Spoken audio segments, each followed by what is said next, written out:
So good afternoon. Thank you very much to the professor for the very relevant article that it's very interesting for understanding these emergent powers and how they are changing the background on the public policies and economic growth at the global level.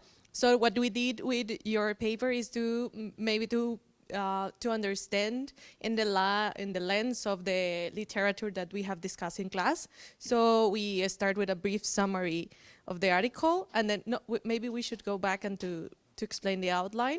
Then understanding Amazon as a flagship firm, and then talking about intellectual monopoly and the cloud hegemony and digital capitalism, and Pranoi will explain us the Indian regulatory environment, and we finish with a couple of questions for the discussion with the group.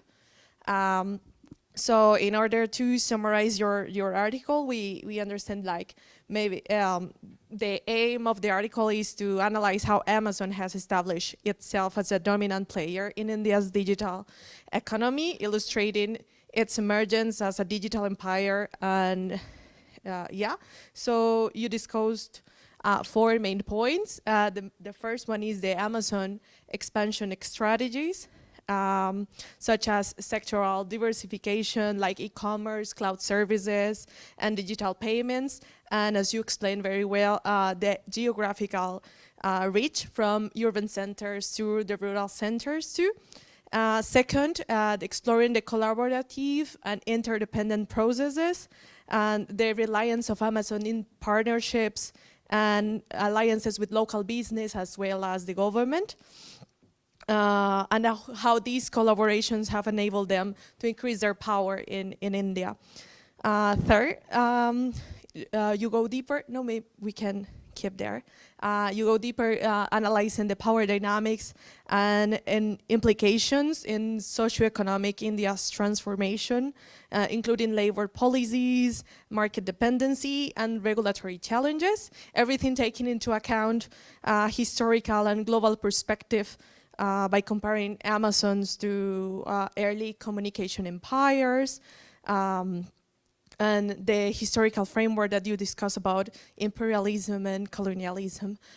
So to start the discussion, we would like to frame, to use this flagship firm theory to understand how Amazon is playing in general in the world, but in India in this specific case, understanding that the flagship firm is an entity that provides a strategic leadership and direction for a vertically integrated chain of business that operate as a coordinated system or network, frequently in competition with similar network that address the same end markets as the central coordinating authority in its network.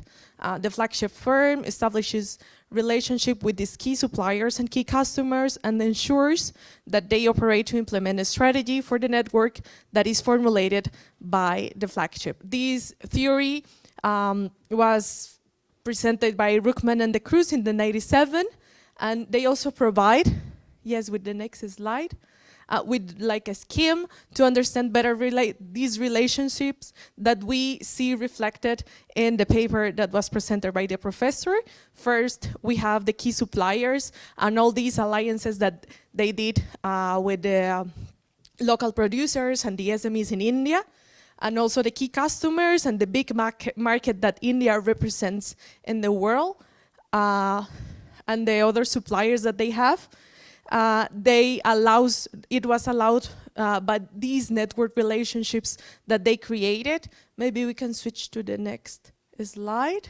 Yeah, here is like the description of all these stakeholders, and these allow them to produce, like it's like a bidirectional component that through these relationships they gain more power, but the power allows them to build more relationships with the government because they are supporting the government with its digitalization process and also to promote SMEs growth and rural development, and also with other partners, because the professor was explaining that they are also doing alliances for migrating applications from Microsoft to the Amazon WS. The a strategic center approach would tell us that these flagship firms will imply greater benefits for all the stakeholders. But as we know, there is an imbalance of power in these kind of relationships. And my colleague Zulfiyya will explain more if it is true that they have greater benefits or not through the intellectual monopoly approach. So as you already can see, we are discovering this topic from alternative lens. So we thought to include another theory, which is called intellectual monopoly. So intellectual monopoly is a system where dominant corporations, especially knowledge-intensive industries, gain control over the creation and dissemination of knowledge. And according to Cecilia Recap, it's a concentration of intangible assets. So and most of the time, what we perceive actually is wrong, that they are best drivers for R&D, because most of the time, according to the research of Cecilia Recap, intellectual monopolies are not necessarily the producers of ideas, but those that systematically capture and turn into assets of knowledge and information that is often co-produced with others as well. And I would like also to talk about the Schumpeterian theory, Mark II. Most of us heard already about Schumpeterian theory during our classes, about the creative destruction, and that and Schumpeter also claims that economic development, innovations drive innovation as an opportunity for new and small firms to enter to the market. And this kind of theory is called Schumpeter Mark I, and it's characterized by creative destruction. But also he later in his works mentioned that there is another concept, that large corporations dominate innovation due to their substantial resources and R&D capabilities, which is then called Schumpeter Mark II, which is not creative destruction, but creative accumulation, where a few dominant firms accumulate innovative capabilities. And then we can discover this theory through Amazon. So it's basically a growth strategy of Amazon to have intellectual monopoly. High R&D expenditure can also be achieved through possession of considerable intellectual monopolies, according to Recap. And of course, since Amazon is a big corporation, it has a lot of resources to do so. And as we will see in the next graph, Amazon is not doing all R&D by itself. It collaborates with other institutions. For example, here we see different institutions involved in Amazon's R&D developments, like UCL, Harvard, and other universities, research centers, that basically helps, and Amazon outsources R&D. And according to Cecilia Recap, again, there are 4 reasons why intellectual monopolies exist. First is path dependence. Of course, one innovation leads to the other, to the way to another one, and as a vicious circle, it continues. The production became more science-based and more expensive, which obviously limits other small firms to enter to the process. Recent technological change, and in her papers, it's mostly she focuses that knowledge and data is very important resource nowadays, and political transformation institutions, because these big corporations, by being so huge and dominating, in order to keep their own dominance, they change institutions and the way how they function. And by saying that, I would like also a little bit mention cloud hegemony, because Amazon is also one of the cloud hegemonies. And what is actually a cloud system? So if you basically have access to internet, it means you are using cloud, entering YouTube video, sending a mail, downloading games. So all of this already operated through clouds. And they're mostly third-party providers, not developed by these companies, and they offer every piece separately as a package, as a service, these cloud systems. And the additional cost of selling this kind of software is actually near to zero, because there is one single line of code that could be sold many times. So that's why it's very lucrative business.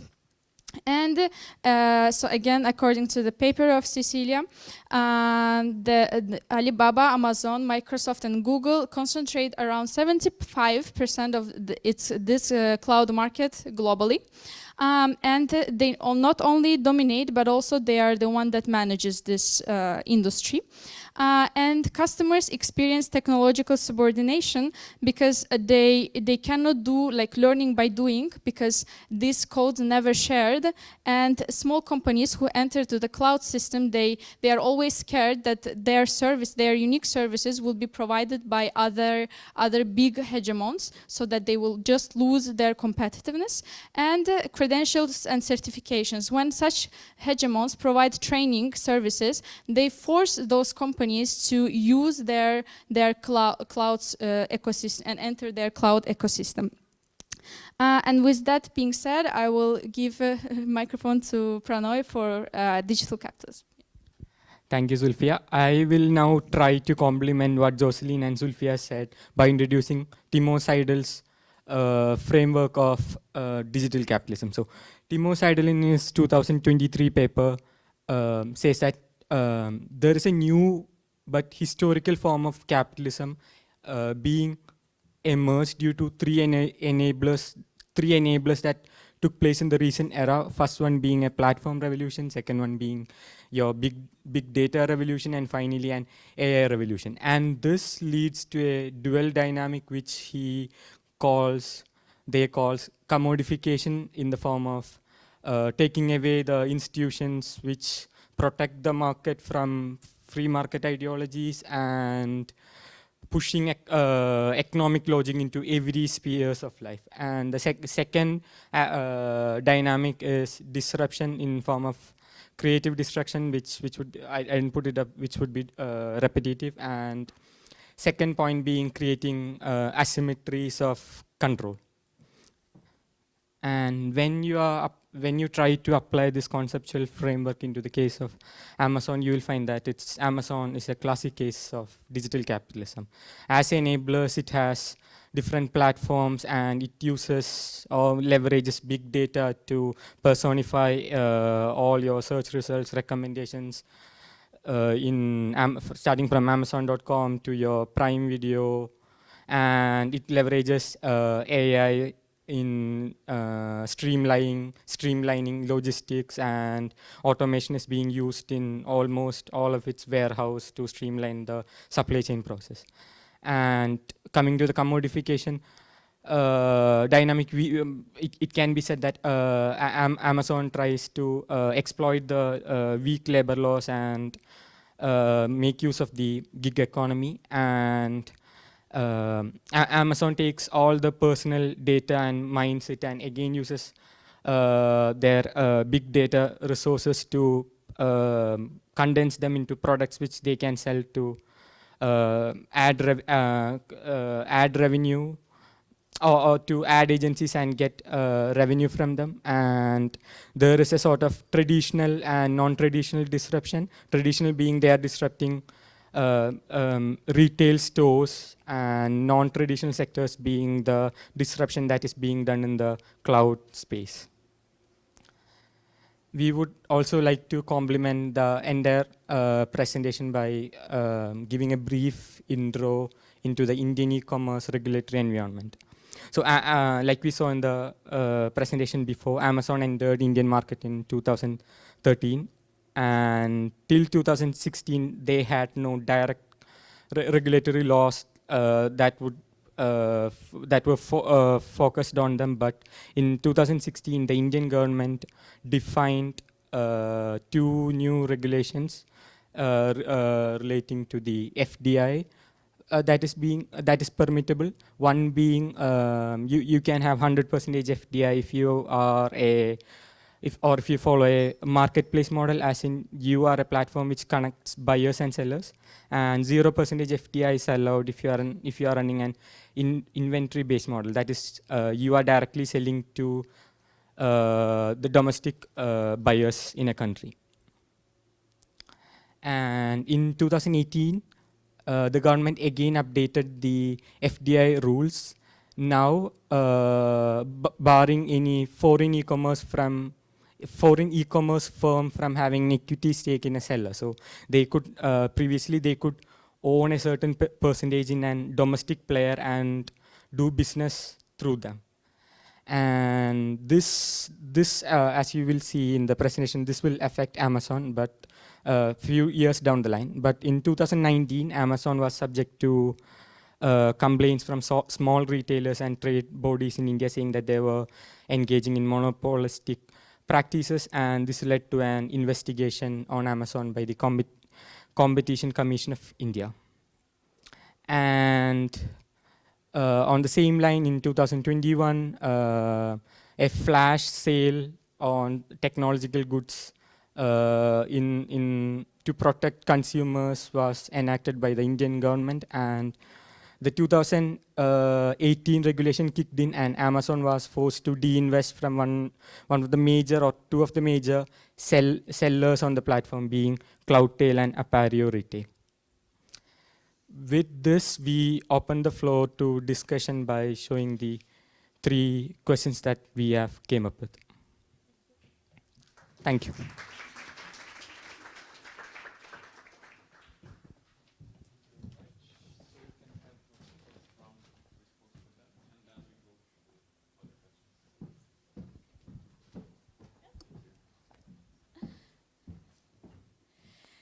Great. Thank you so much for your analysis and for all the very interesting point that you brought, and for highlighting this the correspondence with the flagship firm model theory, intellectual monopoly, digital capitalism, of course. So. And thank you also for coming back in much greater detail than me on the e-commerce regulatory evolution. I think it's really important to look precisely at all the different steps and how it's still going on, and how we still need to be very conscious of how those shifts are happening. So thank you very much for the feedback and the reading. So let me read out your 3 questions. What were the primary challenges in analyzing Amazon's expansion in a market as diverse as India? Were there any gaps you identified during your research? Very good question on the methodological also aspect. So I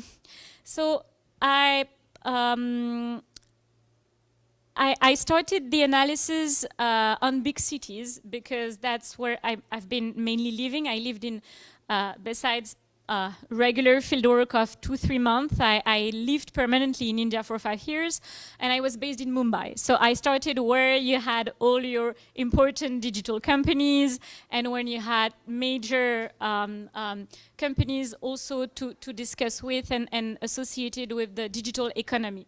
So the idea was not to miss any part. You cannot make an exhaustive research of every partner of Amazon, but the idea was to identify different type of category of player and try to understand the diversity of the activities and of the partners. So starting with more broadly understanding the digital landscape in urban context to which Amazon contributed, and then growing steadily toward more rural areas. So the idea to choose 2 fieldwork, as I mentioned, in Assam, northeast India, and in Tamil Nadu was justified by 2 reasons. We are talking about 2 very different states. I don't have the map of India, but I need the question, so I will go back to it. But if you remember the map, so Assam is one of the 7 northeast states of India. It's a majority of the state is still rural. So as I was mentioning, the type of infrastructure, the type of, it's heavily relying on craft activity, tourism, rural activities, which is very different from Tamil Nadu state. It's a very industrial state. Chennai is a strong metropolis, both for technology, industry. So we're in two very different contexts. So it was also to highlight that from one state to another in India, indeed, you have very different situation. And for Amazon, it will be different strategies. So already with picking up two different states, I was able to highlight how the partnership were not done in the same way. And I was able to highlight that how in a state like Tamil Nadu that has strong even a lending system for a smaller entrepreneur. Well, a lending service like the one of Amazon would enter with more difficulty because it already had maybe a more robust network of players. In states where there is not this robust network, it may be easier to present itself as an important intermediary. So that was the expansion made, I would say, geographically to try to understand different situations. And of course, I'm eager to continue with more states and in the kind of qualitative approach research that I'm doing, we do long-term surveys. So the idea is to come back and meet the people interviewed 5 years ago in the next year and see also what are the changes, especially in a context where digital is moving so fast. I'm sure that the craftsmen I met in Assam in 2017, just before COVID, meeting them now would be a quite different situation. You have also a young generation of Indians who are extremely tech savvy. They have their phone, you could already see how they're helping the parents, the grandparents who are in craft to upload everything. So this intergeneration collaboration may also accelerate some changes, socioeconomic changes. Yes, that was one aspect. The challenges, and it's part of one of my next fieldwork that I'm planning to do next month in India. It's to look at precisely what are the partnership with Amazon involving for the local players. So the idea is this time to try to meet those third-party sellers. In the article I mentioned that Amazon has a large partner network. So the idea is to try to understand from the perspective of Indian company what is for them the interest of partnering with someone like Amazon. Is there technology transfer? Is there competitive advantages? Or are they just one partner among other? Because then when you're a partner with Amazon, it means you're a high-level tech partner for other players. So to understand what drives also the choice of Indian companies. But this presents also difficulties because they are, again, in the contract signed with such a company, you have confidentiality clauses. And so it's not always easy as a researcher to access this kind of information and be able to discuss it as well. So these would be some of the difficulty also identified. And I would like also to continue to work on the last miles survey and see really at the end of the chains what are the socioeconomic changes which are currently happening, and is there to what extent alternative to the Amazon model are emerging, especially trying to increasingly bypass Amazon offer with other, maybe more local-made alternatives. Does India's selective regulatory focus on banning Chinese platforms be viewed as an impediment to addressing broader systemic issue in the e-commerce sector, enabling monopolistic giants like Amazon while exacerbating workers' exploitation under undermining fair competition? That's a question. Okay. Yes. So basically, just to contextualize a bit more for people who may not have the reference, so in 2020, due to a conflict between India and the Chinese border, there have been a series of measures taken against Chinese platform and tech company in India, including the banning of about 24 Chinese platforms, and at this time including TikTok, who was extremely popular in India. And you can imagine when you have such a youth population, how popular was this platform. There were other platforms, such as famous video game like PUBG, that was suddenly shut down. So what did he do? This banning. And it was followed a few years later with about 200 more apps, Chinese apps, that were also banned. Behind this, the reason given by the government was issues in the security of the data storage, and we're already in this thought process of relocalizing data in the country. And how did it impact e-commerce sectors, and maybe giving more power to the American players, the Indian players? How can it, that's one part of the question I'm going to answer. So I think, first of all, it's important to remember that at this time, the Chinese also players were competing with the American ones. There was players like Alibaba that were aiming to expand in China, in India, of course. I mentioned TikTok, Tencent. They were all the big, we talk about the GAFAM, but as you know, they are today the Chinese counterpart, the Baxt, the Baidu, Alibaba, Xiaomi, Tencent.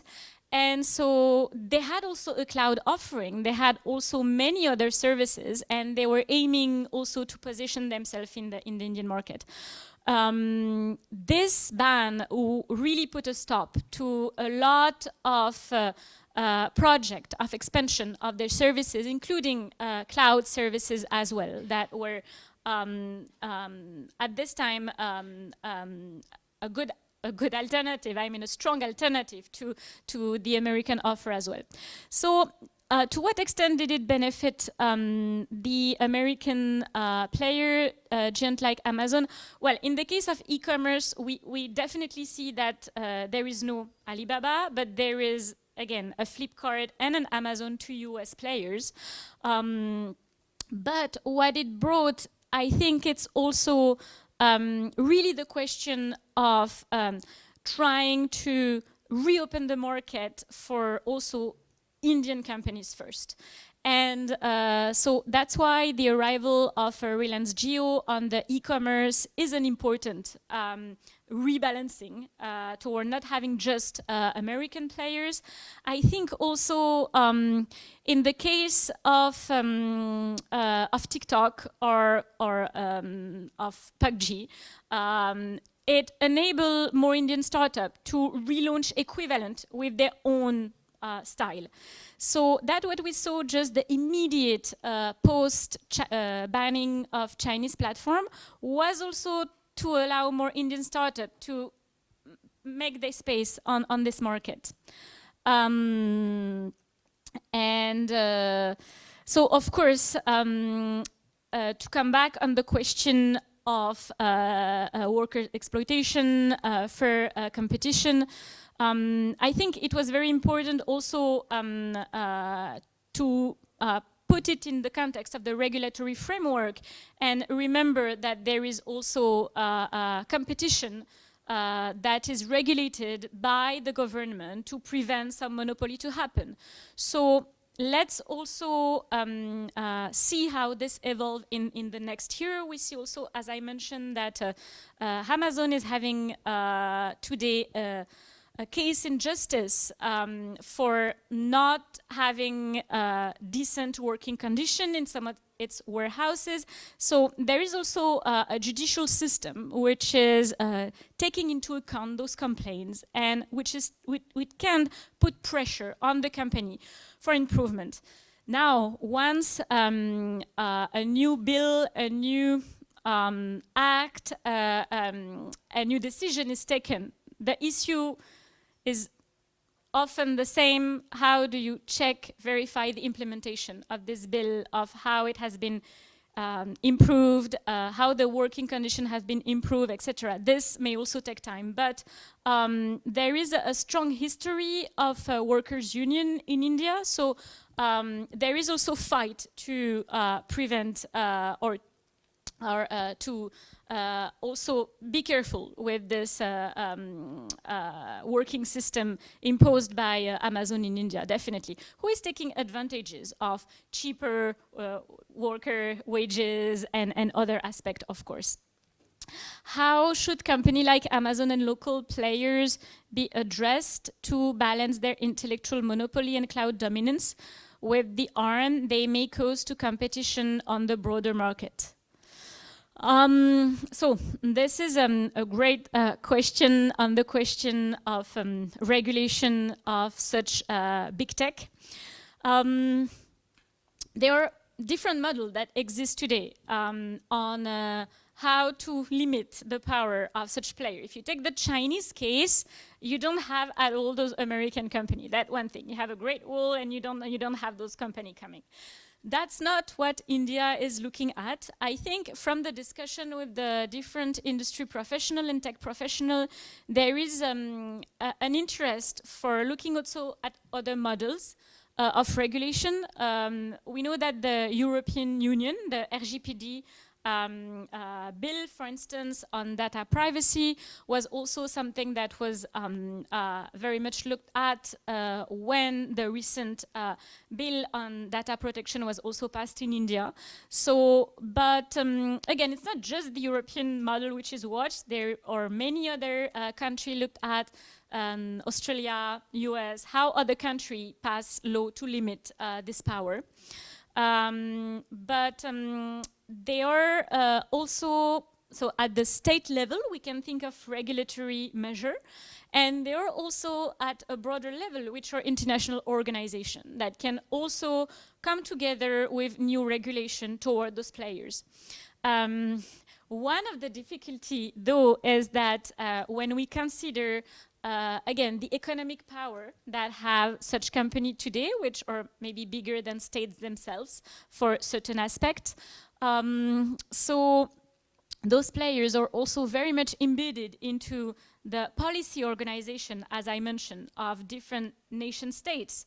So this makes it more difficult or more complex to regulate today, but this remains indispensable, and of course it had to be thought probably at different scale level and in partnership with maybe outside just one country.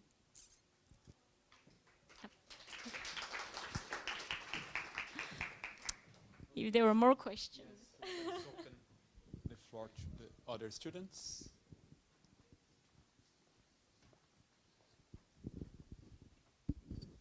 Hi, thank you so much. This was really interesting. My name is Felicia. I'm from Brazil. I would actually have two questions. One is, you mentioned the changing policies to have data located in India. I would like to understand what this really means for Amazon, what it changed for them. And another one is regarding like public opinion. There's some debates happening about like how Amazon is taking like this giant place in the economy and everything. So yeah.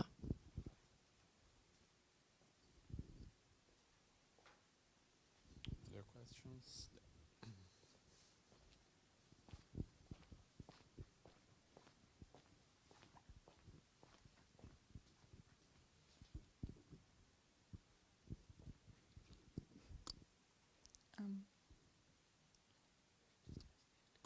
Hi, I'm Leena from Pakistan. I had a question related to are the crafts workers who are working for Amazon regarding their adoption of the technology. So are they willing to work with Amazon, and like is there a gender dimension to this particularly? Yeah. We can maybe have a third question. Today I'm gonna walk out. This room is really busy. Hi, I'm Khushi from India, and My question was related to the fact that when we look at, let's say, more Indian players within the cloud, as you mentioned, like Jio, and Reliance overall is like a conglomerate and like it's like a big billionaire. So do we actually want, let's say, another like, you know, another owner of capital again, kind of becoming, let's say, it would become like this, our own version of like surveillance capitalism in India. So do we want that, especially when like we have like a major regulation vacuum, since of course like the bill is there, but like it's still being drafted and like we're still like thinking about what exactly to put in there.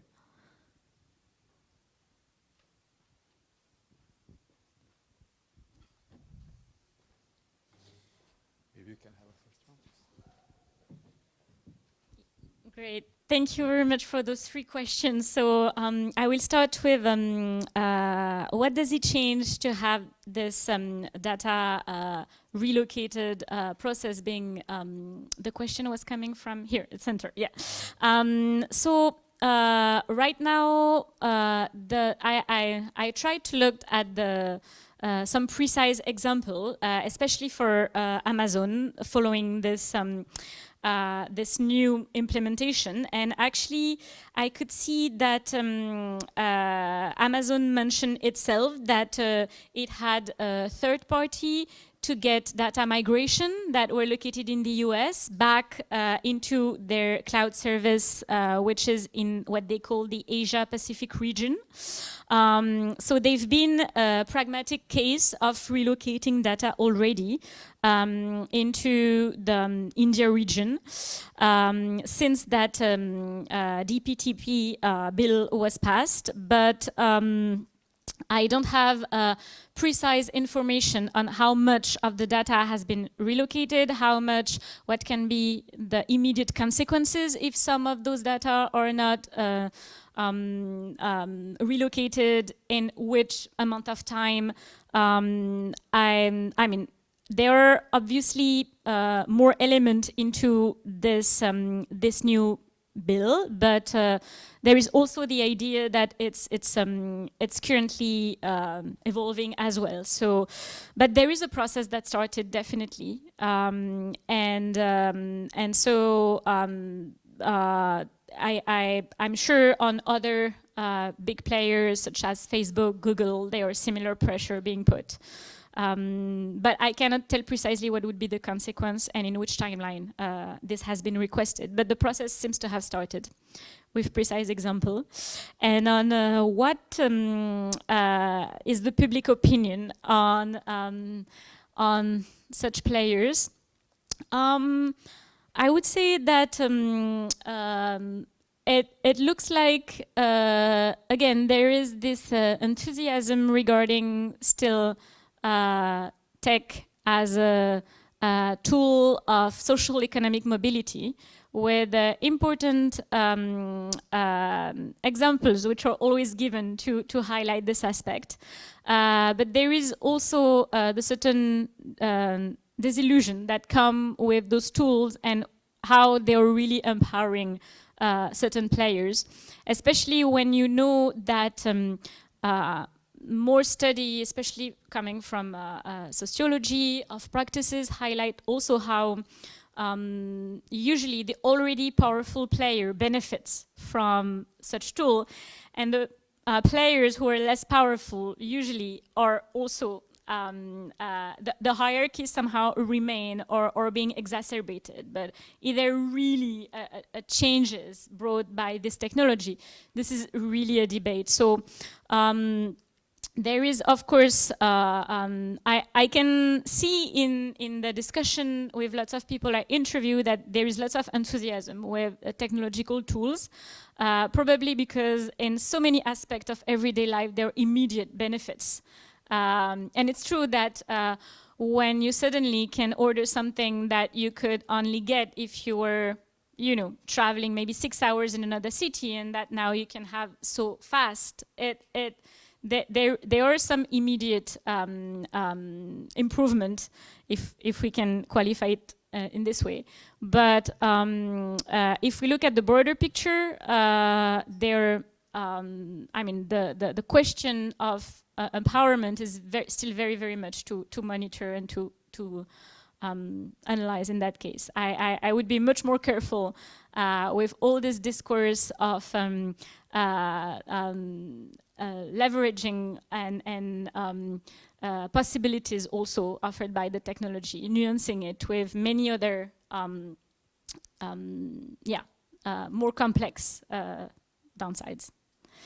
On the craft adoption, the question in the back. So craft and the adoption of Amazon. So when we did this research, especially in Assam, we were not only focusing on Amazon, we were actually looking at more broadly the digital tools at large available for craftsmen. And what we realized is that Amazon was probably way too complicated. It's also because of the language, because of the situation, because of all the steps. So the most popular digital tools was definitely WhatsApp. Because WhatsApp was actually not designed to be an intermediary of the e-commerce, but it ended up being almost this because it's easy to click a picture of your object, to share it with the consumer. It can circulate, I want this blue, I want that change. You have also voice message option, which is easy for less literate craftsmen. And so we realized that actually the most popular tool was WhatsApp. And as I said, the young generation would tend to help using Insta, other platform. So there is a diversity of tools used, and among the e-commerce platform specifically, Amazon is the one with the most powerful advertising, but there are others. We met people who advertise through Facebook, that has a Facebook Small Entrepreneurs also program. So some other people would rather advertise through Facebook. And there was, of course, Indian platform that were operating both at a national level and after at a regional level. We met young entrepreneurs from Assam, one who was himself son of craftsmen, and so he knew the network, he did IT studies, and he started his own platform. And it was much more in the perspective of social entrepreneur who aim to have also better remuneration to the craftsmen, who particularly helped during the COVID. So beyond Amazon, there are many others. The company is probably the one monopolizing also the advertising space, and that's why, yeah. But is it the most used for craftsmen? I'm not sure. And on geo-reliance, the next big player, or already the biggest player in India for digital, and is it? Yes, it's a very interesting question, because today we see also how it has a partnership with certain US players, how there were also lots of market share bought by US players in this company. So it's already an Indian company with lots of international investment as well, but it remains an Indian native big conglomerate. And it looks like it was at some point the design of the Indian government to build its own tech giant. At the same time, can other emerge? That's also a question, because we all know how those hegemonic situations last, but are also evolving. And it's true that we see today that it is the main alternative to the foreign giant. But with all the questions that you raised on the close link with the government, and how it's also a way to think about all this digital surveillance and all the control through the data. So, I mean, there are also reasons to be very careful with what this player can do with the future, with citizens' data, especially knowing also the limits of the current bill. So I agree, it's not the miracle solution for India, but it's highlighting something very important, is that this landscape of big tech that we tend to see only through the GAFAM and the BAXT, there is also a reality in Global South, which is starting to also change the game with a player like Geo-Reliance in India. In South Africa, you have a powerful player, which is Naspers, which very early in its strategy invested into Tencent in China. You have also lots of South-South exchange and interest for relying on trying to diversify the internet providers. So I started fieldwork in South Africa recently, and so the discourse that you see, for instance, in South Africa, it's not only having also your own national giant, but also in a history of long relationship with the Western and US tech providers, there is an increasing interest to look at the Chinese cloud and Chinese also technology providers, including more broadly the BRICS network as an alternative to the Western logic. So this is something we were trying also to look at in the other program that I'm coordinating, and how this global tech is also being built in those countries, and how it come also with their own imperialism logic, and it's also coming with the same question of expansion into smaller region of the Global South, and implying new power relation also at this level. So it's a permanent reconfiguration of those power relationships.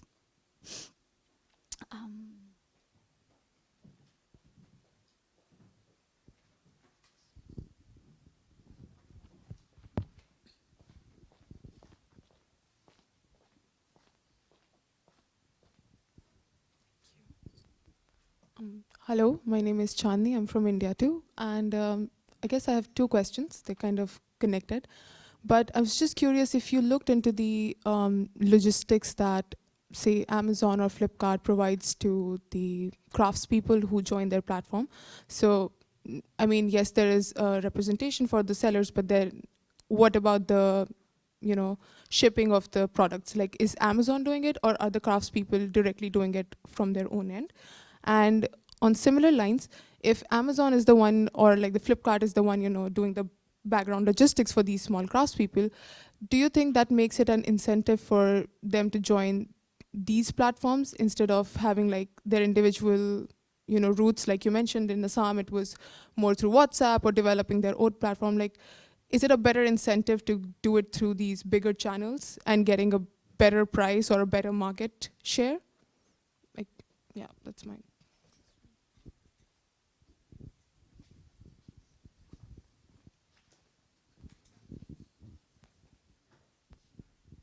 Hi, I'm Chitna, and I'm also from India. A lot of questions from India because the topic is about India.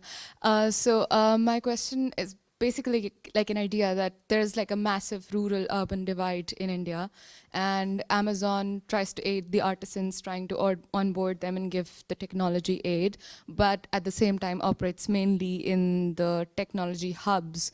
So do you think this is somewhere leading to like reducing the rural-urban divide, or rather it is trying to capitalize even the rural market economies of India?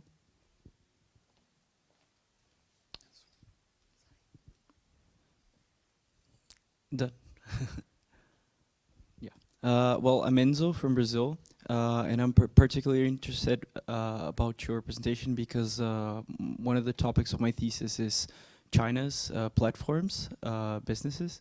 And I wanted to know what's your opinion, or like how do you see the competition between Chinese giants and US tech giants?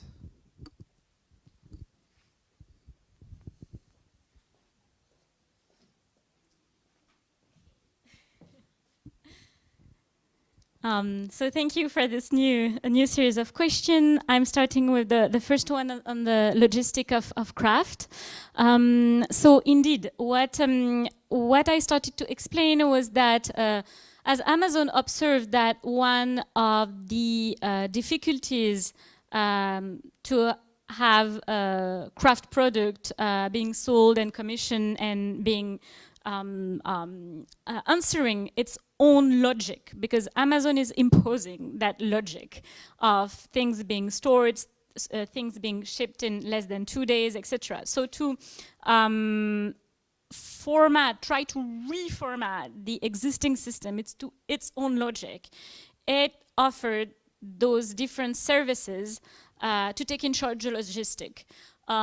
So depending, of course, the more Amazon is taking in charge, the more you have to pay. So that's why I discussed 2 examples. One where there was probably only the storage and shipping, and one where they basically come directly to the seller, to the craftsman, and they do the packing and take everything from there. They also, to try to bring even more people, say they could do grouping, so to try to involve more people, so an entire village can benefit from the system. So one is a percentage, 18% charge, I think I mentioned, besides the other fees to be on the platform, of course. And the other one is the monthly subscription.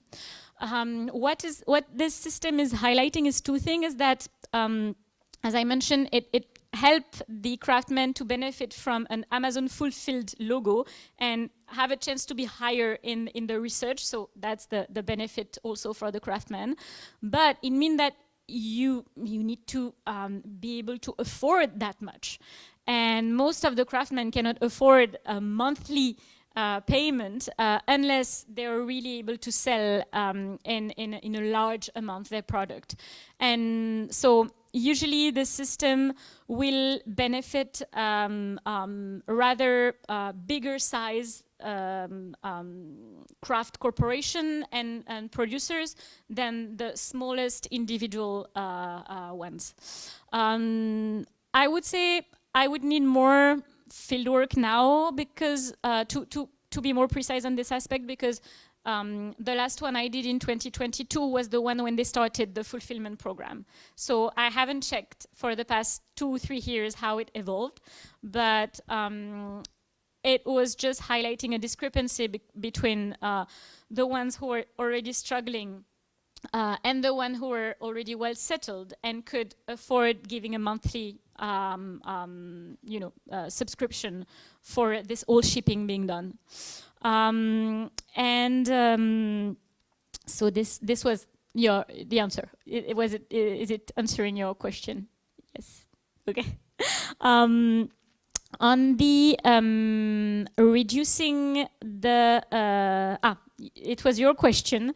So is the expansion of Amazon in rural territories reducing the digital divide, or is Amazon capitalizing on the potential of rural area? I would say both. I think it's both, because it's again, there is a digital offer that is indeed progressing through rural areas. It's not just Amazon. It depends on what aspect we're looking of Amazon. Is it the infrastructure? Is it the services? Is it the e-commerce? Is it the employment it can offer to certain intermediaries? But it's one player among other that contribute to this digitization of the territory. So I would say in that sense, there is a rural-urban gap, which is, of course, we're talking about many different levels between, your tier 3, tier 4, tier 5 cities, so the smaller you grow. I haven't done enough research recently and ethnographic work to highlight where it is right now, but I think we should also be careful with the high communication power of such kind of advertising, especially on the digital camera. From a daily life experience, you realize that shops are doing extremely well without QR code and digital inventories, and that's not really the way those small shops work. And so there is also lots of communication around this enabling of digital, facilitating digital entrepreneurship. And another thing that I saw in the case of Tamil Nadu, for instance, was there are lots of other organizations, especially NGOs now working on digitization of businesses of small players. Many. That's why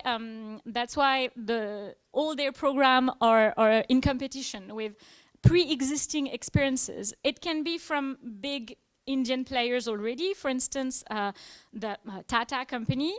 And if you take the example of craft, when we were in Assam, in Guwahati, they have also the Tata Trust program that is aiming for craftsmen. And so they had a program to help women, craftwomen, to digitize also their product. And so there are many other similar initiatives led by Indian players. There is the Indian Digital Foundation, which has many also local partners. So Amazon maybe is the most loud player, but I don't know to what extent on the ground it's the most efficient and the one who best understands the need also of the population. That's why it needs to partner with so many local intermediaries. But of course, it will then capitalize also on this. And I think that was the whole interest of investing so much on small and medium players, because it's, in that sense, the next big market. Then one, you need to understand the digital behavior to better adapt new kind of offering also, and better understand your market. So that's why I would say both in a way. And on the big question of competition between Chinese and US platforms. So I'm not a specialist at all of Chinese platform, but I've been, of course, very interested into understanding their model and comparing it with the US one. I think it's really something we need to do when we are interested in this those logic. So what I'm saying is mainly relying on some of my colleagues' work and research. And so on Chinese platform, I really recommend this article from Lian Ryu, Jia, and Winsec, that was on the political economy of Chinese internet company. And where they are analyzing where the power of those Chinese internet company come from, and their differences also with the US players. And so, interestingly, usually there is the difference is made between, on the one hand, US players who are at the same time governing the platform system with the state. There is this idea of co-governance and self-governance of the platform. Whereas in the case of the Chinese context, there is this idea that there is, of course, much more control by the state over what platform can do and cannot do. What the article of Jia and Winsec also highlight is that from the beginning there was also important foreign investment made into also those platforms. And so they were also entering this global capitalist system, even if in the end they were first operated only in China. But there was also foreign investment that were at the beginning also put into this platform. So that would be an article that would go into this detail and maybe show a bit more complexity that when we're used to read on this platform. that's also one of the differences in the model. The American platform were very rapidly expanding globally, and with this, that's what we call also, that's what we question it in logic with empires, with Facebook, WhatsApp, and all those apps, which is maybe a difference with the Chinese platform that at the beginning were really rather conceived and designed for a Chinese model, Chinese society. However, there are definitely expansions happening, and this is what is also very interesting to study right now. With obviously, depending on the platform, different expansion model. I remember also reading interesting analysis between a platform like WeChat and TikTok, where in the case of WeChat, we tend to talk about one app, but one system, but two different apps. So there is some sort of interoperability between the version operating only in China and the version operating in US, versus TikTok that had two very different application, even if it was the same concept, and one was based in the US, one in China, but still there was issue raised on the confidentiality and other aspect that make it banned from or restricted in different contexts. So there are still two different logic, two different history, but I think both very much rely on the same digital capitalism model, on data extraction, exploitation, question, of course, of data being at the center of the economic model, and of potential surveillance systems. So that's two, I would say, differences, and there are more platform emerging as well. So I think it's interesting if we continue looking at other models being developed, but definitely looking at the strategy of expansion and of localization is particularly interesting, and yeah, I will be happy to look at further writing that you will be doing. I think we need more on this, so that's a very good topic to explore.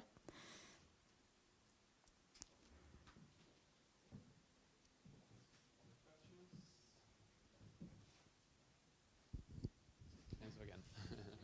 China again. Yeah, not specifically about China, but I wanted to ask more generally about, like, because my thesis focused more on like the disruptive, both in like innovation, but also in like the whole logistic, like having the users and so on, and being disruptive also in competition, because it's like detrimental for like SMEs and stuff. Like maybe you could expand a bit on it.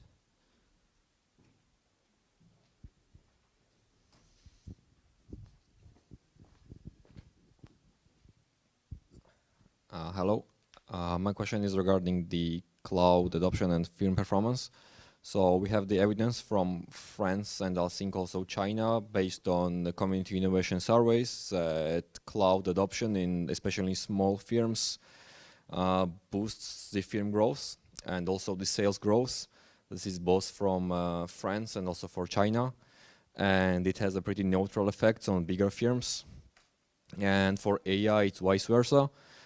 Because it has almost no impact on firm growth for smaller firms, but it boosts productivity and employment for the bigger firms. So my question would be, is there any evidence in, for example, from Indian innovation community survey, or any other evidence that studies what is the relation between cloud adoption and firm performance in the Indian case? And also, I mean, and this would then suggest that if we go to a debate on Schumpeterian dichotomy between Schumpeter Mark I and Mark II, because France and China examples basically states that cloud adoption could technically boost the creative destruction, and then this will also answer question for the Schumpeter debate as well. Thank you. Kiwi from Georgia.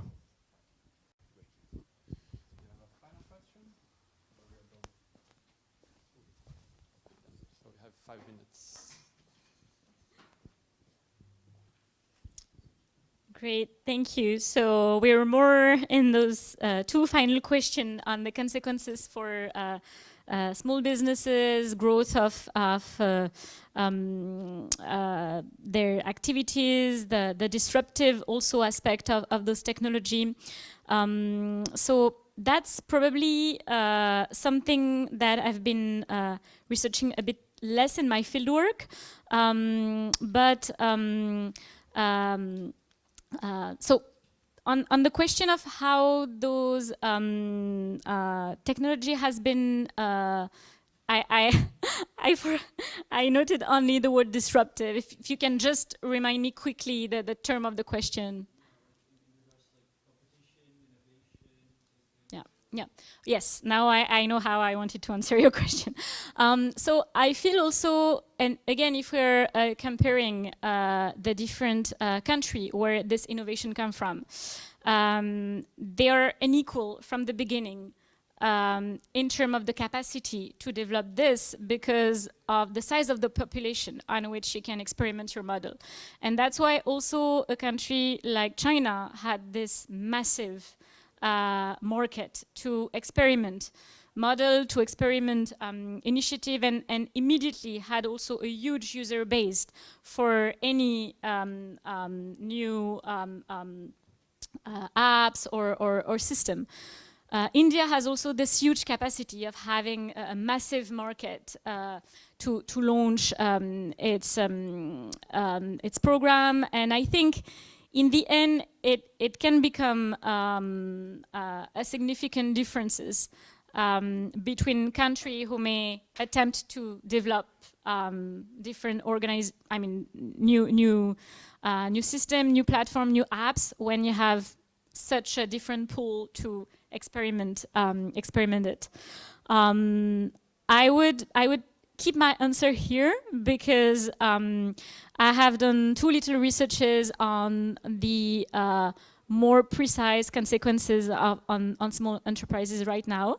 But I'm in my recent fieldwork, I'm also, I could otherwise give the examples coming more specifically from the audiovisual field and the audiovisual industries.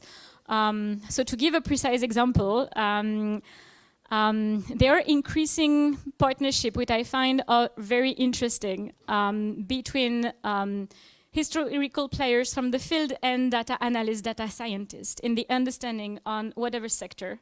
I was mentioning the case of the Ministry of Urban Affairs and how those partnerships in terms of smart cities are happening between people who know the city and people who will know how to collect, process, organize data, and probably contribute to making recommendations. So what I find one of the interesting aspects for future research are those collaborations between sector specialists and data analysts, data scientists. And the field in which I'm working more specifically in the creative sectors, one of my upcoming fieldwork is precisely in content production in all those Indian platforms for content, how at the beginning the use of data has extremely quickly evolved in decision processes. And today, how in those platform companies, you have entire data scientist team to understand the data and contribute to production of future content. So I'm sure it's a model that we see expanding in many enterprises, those data scientists, data analysts, and I think they're key players in those transformation on the ground, maybe to further study. And so on the question on the cloud adoption and the transformation for small enterprises, it's really, I know it's a big part of the discourse on the enterprises, and we know how today businesses cannot work without important cloud solution to back up their offer. What I could see on a pragmatic level is that what comes with this is higher cost for the enterprises to keep updated with also such technology. They are always evolving. There is always more security at stake. There is always, so it's true that the discourse of the importance of a strong cloud system, you hear it a lot, and I haven't read into details the report which highlight how it enabled to boost precisely employment and growth of enterprises, but I'm sure there is a link also between both. The question is, again, at the scale of the small enterprises we were looking at, those costs to remain competitive, always updating those technology can be also an inconvenience for the smaller startup. So I don't know how much in the literature you have read the question of also the cost of this technology as becoming something that maybe some startups are not always able to integrate in their model, or how now they need to integrate those increasing costs of the technology into their model of operation is taken into account. But that's I mean that's a question that is still there for me in especially for small emerging businesses. And yes, I think that's on what I may finish, and I hope it was enabling to answer partly all your questions that you ask. And yes.